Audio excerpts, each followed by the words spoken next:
안녕하세요. 2024년 대비 합격 커리큘럼 소개를 시작하겠습니다. 반갑습니다. 저는 김현우라고 합니다.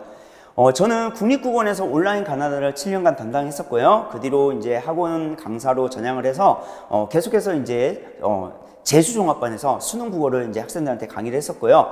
그리고 이제 국무원과 공무원 강의도 계속 이어서 강의하면서 출판, 교재 출판도 계속 해왔었습니다.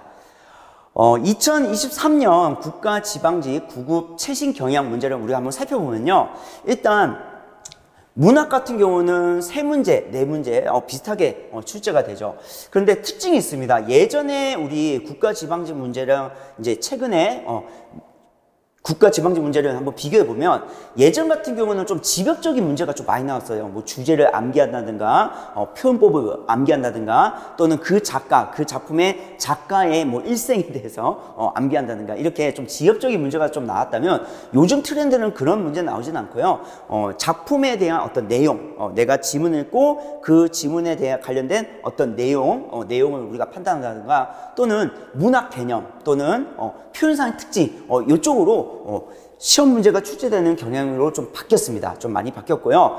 그리고 문학 작품 같은 경우도 굉장히 많죠. 그렇죠? 우리가 공부해야 될 작품이 정말 많지만 보통 출제되는 작품들을 보면 예전에 기출문제에서 나왔던 작품들 또는 교육과정에서 즉 고등학교 1학년, 2학년, 3학년 고등학교 교과서에서 다루고 있는 그런 작품들 위주로 출제가 되고 있습니다. 그래서 조금 더 우리가 이제 문학 작품을 보는 그 가이드라인이 조금 우리가 선명하게 만들어진다는 거죠.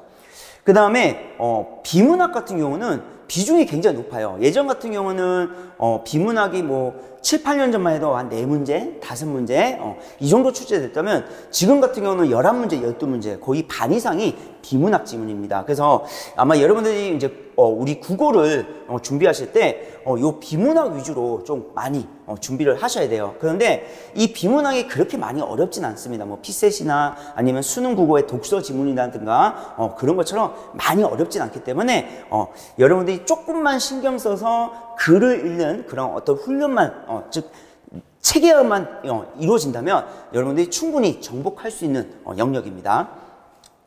그 다음에 문법 같은 경우는 예전에는 문법 문제가 좀 많았어요. 문법 문제가 좀 많이 나왔었는데 요즘은 이제 비문학 문제가 많이 나오다 보니까 문법 문제가 많이 줄었죠. 그래서 지금 국가직이든 지방직이든 각각 2문제씩 출제됐는데 특징이 있습니다. 문법 문제 같은 경우는 문법 기본 개념을 물어보는 문제가 있고 그 다음에 어문 규정을 물어보는 문제가 있는데 지금 국가직 같은 경우는 2문제 중에 문법 개념을 물어보는 문제는 아예 출제되지 않았어요. 출제되지 않았고요. 그리고 어문 규정과 관련된 문제가 지금 2문제가 출제됐고요. 지방직 같은 경우는 각각 1문제씩 출제됐는데 문법 개념을 물어보는 문제가 굉장히 쉽게 나왔습니다. 그냥 기본적으로 문장 성분 분석하는 아주 단순한 문제가 출제됐기 때문에 그렇게 많이 어렵진 않을 거고 여러분들이 그래서 문법을 준비할 때는 어디 쪽에 초점을 줘야 되냐면 어문 규정에 초점을 둬서 우리가 이제 학습을 해야 됩니다. 그 다음에 국어에서 제일 어려운 거는 이제 어휘 문제죠. 어휘 문제가 이제 3문제가 출제되는데 보통 한 문제는 이제 단어의 의미를 물어보는 문제입니다. 그래서 그 단어의 의미를 물어보는 문제는 그렇게 어렵진 않아요. 그런데 2문제가 한자와 사자성어죠. 한자와 사자성어 문제가 이제 각각 한 문제씩 이제 출제가 되는 경향이 있는데 그런 문제들이 한자로 변기됩니다. 그래서 만약에 한자를 내가 잘 모른다면 답을 찾을 수가 없어요. 그래서 아마 난도는 여기가 많이 어려울 겁니다. 난도는 많이 어려울 건데 물론 이제 우리가 준비는 해야겠죠. 그렇죠? 당연히 어휘 준비를 하겠지만 만약에 내가 공부할 시간이 좀 많이 부족하고 한자 외우는 게 너무 힘들다면 그렇다면 어휘를 포기하는 경우도 있습니다. 한자나 사자성어 문제를 포기하고요. 이쪽을 다 맞추면 되죠. 그렇죠? 문학이랑 독서 그다음에 문법을 열심히 하면 충분히 합격을 할 수 있기 때문에 너무 어휘에 부담을 가질 필요는 없습니다. 여러분들. 자, 2024년 연역별 우리 학습 전략을 이제 한번 살펴보면요. 일단 문학은 운문문학과 산문문학 이렇게 둘로 나뉩니다. 운문문학은 이제 시 같은 걸 우리가 이제 운문문학이라고 하고요. 산문문학은 소설 그리고 수필 이런 것들을 우리가 이제 산문문학이라 하는데 운문문학 같은 경우는 공무원 기출 문제에서 다뤘던 작품들 그리고 고등학교 교육과정에서 다루고 있는 필수 작품들 위주로 학습을 할 겁니다. 그 다음에 두 번째, 문학 개념어를 통해서 선지의 명확한 의미를 파악할 수 있도록 제가 계속해서 문학 개념어 설명을 할 거예요. 그래서 문학 개념어를 먼저 학습하고 그 문학 개념어를 학습했으면 선지에서 그걸 적용할 수 있어야겠죠. 그렇죠? 그런 것을 계속해서 제가 이제 말씀드릴 거고요. 운문문학이든 산문문학이든 마찬가지예요. 둘 다 주차별로 배운 작품들은 항상 점검할 수 있도록 제가 학인 문제를 제공할 건데요. 그런 학인 문제 같은 경우는 보통 고등학교 교육과정에서 다루고 있는 그런 문제들 위주로 가져와서 여러분들이 계속해서 학습할 수 있도록 제가 문제를 제공하겠습니다.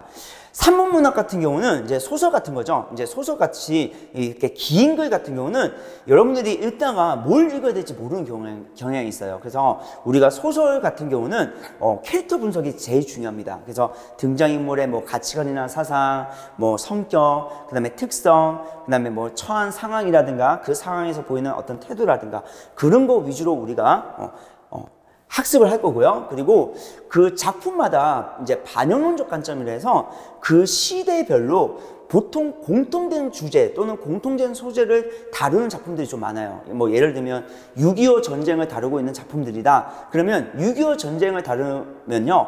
대부분 뭐 전쟁에 대한 비판이라든가 또는 이데올로기에 대한 비판 아니면 뭐 휴머니즘이라든가 그렇게 좀 공통되는 부분을 가지고 계속해서 작품이 생산되거든요. 그래서 그런 부분을 우리가 확인하면서 큰 틀을 문학의 큰 틀을 완성을 할 겁니다. 자, 비문학 같은 경우는 비문학이 이제 둘로 나눠져요. 합법과 작문이 있고요. 이제 독서가 있는데 합법과 작문 같은 경우는 문제 유형이 좀 고정되어 있습니다. 그래서 아마 문제 풀 때 좀 많이 쉬울 거예요. 많이 쉽고 내가 처음에는 좀 낯설다 하더라도 계속해서 반복되는 문제를 보다 보면 여러분들이 접근하는 방식이 고정될 겁니다. 그래서 합법과 작문은 여러분들이 아마 좀 쉽게 접근할 거고요. 독서가 좀 많이 어려워요. 이제 이 독서가 보통 8문제에서 9문제, 즉 비문학이 전체 11문제, 12문제라면 그 중에 8문제, 9문제가 독서에서 출제가 되는데 이 독서 지문은요, 구조독해를 해야 됩니다. 그래서 글을 읽으면요, 내가 문제를 풀 때 지문을 다시 가서 있어 없어 이 내용이 있었던가 없었던가 그것만 확인하고 이제 끝나게 되거든요. 그렇게 풀면 시간도 많이 걸리고 정확하게 팔 수가 없어요. 그래서 우리가 글을 읽을 때 뭐 문제점과 해결책 구조라든가 아니면 QA 구조라든가 아니면 논쟁 구조라면 두 대상이 관점을 가지고 꽉 부딪히겠죠. 그렇죠? 그런 부분을 이제 찾아가면서 읽는 그런 논리적 읽기를 제가 계속해서 강조를 할 겁니다. 그리고 우리가 이제 독서 문제를 풀 때요, 발문 중심으로 좀 빠르고 정확하게 문제 푸는 방식도 있어요. 그래서 우리가 문제를 풀다 보면 보통 발문, 즉 문제를 읽지 않고 그냥 지문 읽고 바로 선지로 가는 경우가 있는데 발문을 보면서 출제자가 나한테 무엇을 요구하는가 그거를 판단해야 되거든요. 그래서 어렵진 않는데 발문을 중심으로 빠르고 정확하게 문제 푸는 건 여러분들이 좀 태도적인 부분이라서 습관을 좀 기르셔야 됩니다. 그래서 계속해서 제가 기출문제 풀면서 설명을 할 때 요런 발문 중심으로 빠르고 정확하게 문제를 푸는 거에 대해서 계속해서 강조를 할 생각입니다. 자, 문법하고 어문 규정은요, 일단 문법 기본 개념을 설명을 할 거예요. 물론 요즘 출제 트렌드는요, 문법 개념보다는 어문 규정입니다. 하지만 문법 개념을 모르면 어문 규정을 이해할 수가 없어요. 그래서 간략하게라도 문법 개념 수업을 할 거고요. 그리고 나서 문법 개념 수업이 끝나면 이제 어문 규정으로 넘어갈 건데 나중에 세부적으로 제가 세부적으로 영역별 커리큘럼을 설명드릴 때 다시 말씀드리겠지만 문법 기본 개념을 먼저 쫙 한 다음에 어문 규정으로 가지는 않을 거고요. 관련된 거, 예를 들면 이제 의문론을 배운 다음에 바로 표준 발음법, 형태론을 배운 다음에 한글 맞춤법, 이렇게 관련된 부분을 먼저 학습한 다음에 규정으로 이렇게 대응해서 넘어갈 생각입니다. 그 다음에 문법하고 어문 규정도 마찬가지로 주차별로 제가 배운 내용을 여러분들이 점검할 수 있도록 확인 문제를 제공하도록 하겠습니다. 어휘 한자는 앞에서 말씀드린 대로 주차별로 제가 범위를 정해 드릴 거예요. 범위를 정해 드리면 여러분들이 그거를 공부해서 학원에 오면 이제 테스트를 보는 거죠. 그래서 테스트 문제를 계속 제공할 건데 앞에서 말씀드린 대로 너무 어휘에 부담을 느끼지 마세요. 너무 어휘에 부담을 되면 국어 공부가 하기 싫어집니다. 그러니까 너무 어휘의 부담을 느끼지 않게 하긴 해야겠죠. 그렇죠? 그래서 제가 범위를 정해드리면 그걸 학습한 다음에 간단하게 좀 가벼운 마음으로 학원에서 테스트 문제를 받아서 한번 풀어보시기 바랍니다. 자, 연간 커리큘럼을 이제 설명드리면요. 이제 저희가 이제 7월에 개강을 시작하죠. 그래서 7월에 개강을 하면 이제 기본 이론을 수업을 할 겁니다. 기본 이론 수업을 할 거고요. 그 다음에 9월, 10월에는 이제 핵심 요약, 그리고 기출 문제를 풀이할 겁니다. 그리고 11월, 12월에는 예상 문제 풀이라고 해서, 동형 모의고사 같은 모의고사 형식으로 저희가 이제 문제를 풀 건데, 보통 일주일에 2개 정도 풀 겁니다. 2문제 정도 풀고, 2세트죠. 그죠? 2세트를 풀고 제가 해설을 해 드릴 겁니다. 그리고 이제 1, 2월에는 국가직 대비해요. 국가직, 그리고 물론 이제 지방직도 있겠지만, 국가직과 지방직을 같이 겸해서 대비하도록 6주 동안 모의고사를 진행할 거고요. 그 다음에 4월 중순에는 이제 지방직 대비해서 4주 동안 모의고사를 진행하도록 하겠습니다. 자, 세부 과정을 보면요. 먼저 1과정입니다. 1과정에서 문법에서는 일단 언어와 국어의 어떤 전반적인 특징에 대해서 저희가 학습을 할 거고요. 그리고 이제 두 번째, 앞에서 말씀드린 대로 의문론이라는 국어 개념을 먼저 학습한 다음에 어문 규정에서 표준 발음법을 넘어갈 거고요. 그 다음에 국어 기본 개념의 형태론, 학습한 다음에 한글 맞춤법으로 넘어갈 겁니다. 그래서 개념 수업부터 하고 나서 규정으로 가는 게 아니라 개념과 규정을 같이 공부할 거예요. 같이 이렇게 공부할 수 있도록 할 거고요. 그 다음에 이제 문장론을 다 배웠으면 이제 올바른 문장 표현 으로 이제 넘어가도록 하겠습니다. 그리고 기타라고 해서 이제 그 외에 이제 문장 부호라든가 외래어 로마자 표기법, 표준 언어 예절, 얘네들이 어문 규정 내용이거든요. 어문 규정 내용인데 요즘은 출제가 잘 안 돼요. 잘 안 돼서 이거와 관련된 기출 문제가 있으면 기출 문제를 가지고 제가 간단하게 그때마다 이제 설명해 드리도록 하겠습니다. 자, 그 다음에 이제 문학에서는 현대문학 이론, 현대문학의 전반적인 이론과 그리고 현대시, 현대소설의 세부적인 그런 이론들을 우리가 이제 학습할 거고요. 그 뒤에 이제 운문 주요 작품 정리할 거고요. 산문 주요 작품 정리를 할 건데 운문문학과 산문문학은 앞에서 말했듯이 고등학교 교육과정에서 다루고 있는 작품들 위주로 저희가 학습할 생각입니다. 비문학은 아까 합법과 작문 그리고 독서 이렇게 둘로 나눴었죠. 그리고 합법과 작문 같은 경우는 문제가 고정되어 있어요. 그래서 그 문제 푸는 방식을 여러분들이 학습할 수 있도록 제가 계속해서 말씀드리고 그와 관련된 문제가 나왔을 때 접근하는 방식까지 제가 같이 말씀드리겠습니다.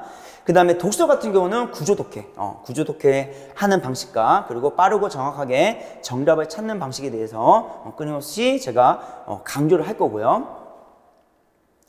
자, 어휘 한자는 매주 저희가 범위를 정해주면 학습한 다음에 하고 와서 테스트 문제를 풀 수 있도록 제가 문제를 제공하도록 하겠습니다.